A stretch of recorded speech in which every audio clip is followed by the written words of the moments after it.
지난 주말 은혜 가운데 평안히 지내셨나요? 8월 30일 월요일 한 절 한 끼입니다. 이스라엘은 돌라와 야일이 사사로 있던 45년 동안 평안의 시대를 보냅니다. 그러나 그들은 또다시 하나님을 버리고 바알과 아스타롯, 이방의 우상들을 섬기기 시작하죠. 그리고 그들에게는 다시 고난이 찾아옵니다. 하나님은 암몬과 블레셋의 압제 속에서 부르짖으며 진정으로 회개하는 이스라엘을 구원하시기 위해서 새로운 사사를 세우시는데 그가 바로 입다입니다. 11장 1절에서는 입다를 이렇게 소개하고 있습니다. 길르앗 사람 입다는 큰 용사였으니 기생이 길르앗에서 낳은 아들이었고, 입다가 큰 용사라고 말하지만 그는 길르앗이 기생, 즉 매춘부를 통해 낳은 아들입니다. 비천하게 태어난 서자로 태어난 입다는 이복 형제들에게 배척과 괄시를 받다 못해 집안에서 쫓겨나죠. 그리고 불량배들과 함께 생활하기 시작합니다. 그때 마침 암몬이 이스라엘을 공격하라고 진을 쳤죠. 다급해진 길르앗 장로들은 입다를 찾아가서 군대를 이끌고 암몬과 싸워달라고 부탁을 합니다. 이에 입다는 내가 미워서 아버지 집에서 쫓아낼 때는 언제고 이제 와서 도와달라고 하느냐 하면서 한 가지 조건을 내세우는데요. 나를 지도자로 세워주겠다는 약속을 하면 나가 싸우겠다. 그 조건을 내걸고 전쟁터로 향합니다. 그리고 오늘 본문 11장 12절입니다.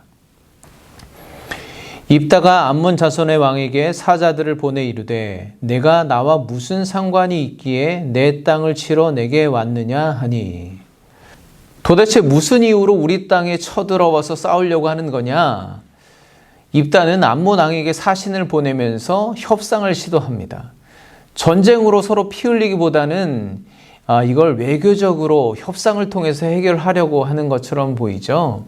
이에 암몬 왕은 원래 그 땅은 우리 거다. 그러니까 말로 할 때 빨리 반환하라 라고 그렇게 협박을 하고 있는 것입니다.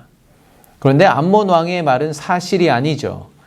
이에 입다는 이 땅은 하나님께서 아모리 족속을 내쫓고 우리에게 주셔서 지금까지 300년 동안 살고 있는데 그게 무슨 말이냐. 너희가 무슨 상관이 있는데 뺏으려고 하느냐라고 오히려 암몬 왕을 질책하듯이 반론을 제기합니다.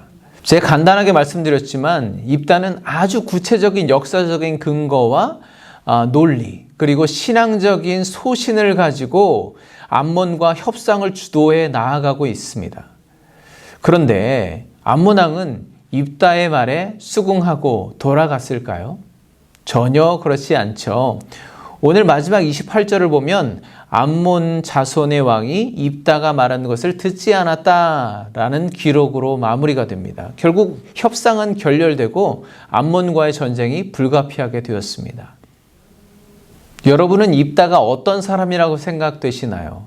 앞으로도 보겠지만 입다는 긍정적인 면, 부정적인 면이 골고루 섞여 있는 사람입니다. 좀 표현이 이상할지 모르겠지만 우리가 그를 어떤 관점으로 보느냐에 따라 그에 대한 평가가 달라질 수 있다는 것이죠.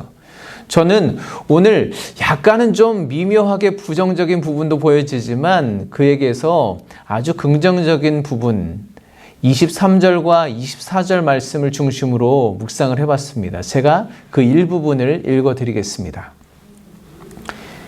이스라엘의 하나님 여호와께서 이같이 아모리 족속을 자기 백성 이스라엘 앞에서 쫓아내셨거늘 내가 그 땅을 얻고자 하는 것이 옳으냐? 우리 하나님 여호와께서 우리 앞에서 어떤 사람이든지 쫓아내시면 그것을 우리가 차지하리라.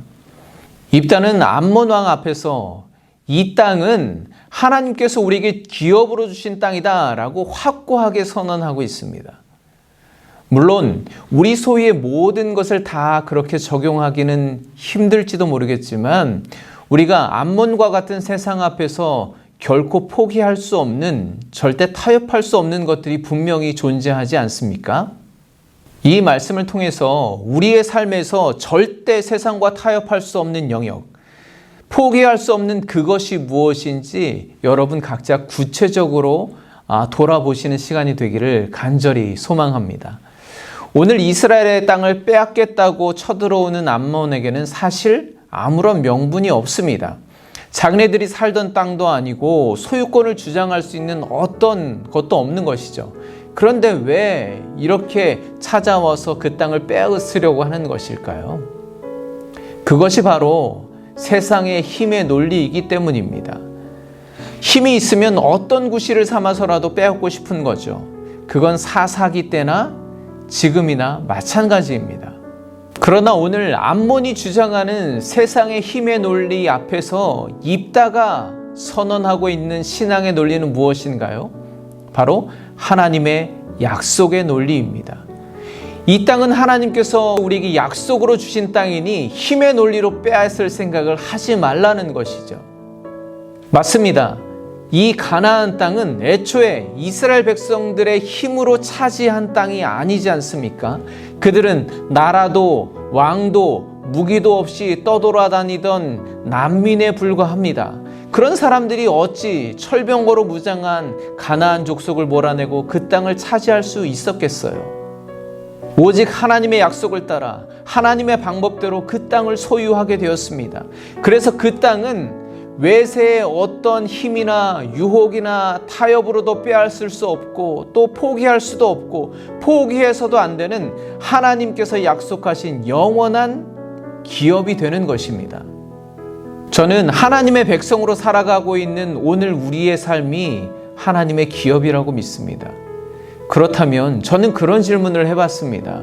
과연 나는 하나님께서 예수 그리스도라는 변함없는 약속, 성령을 통해서 보증해 주신 그 하나님의 약속으로 허락해 주신 이 기업을 세상에 빼앗기며 살고 있지는 않은가?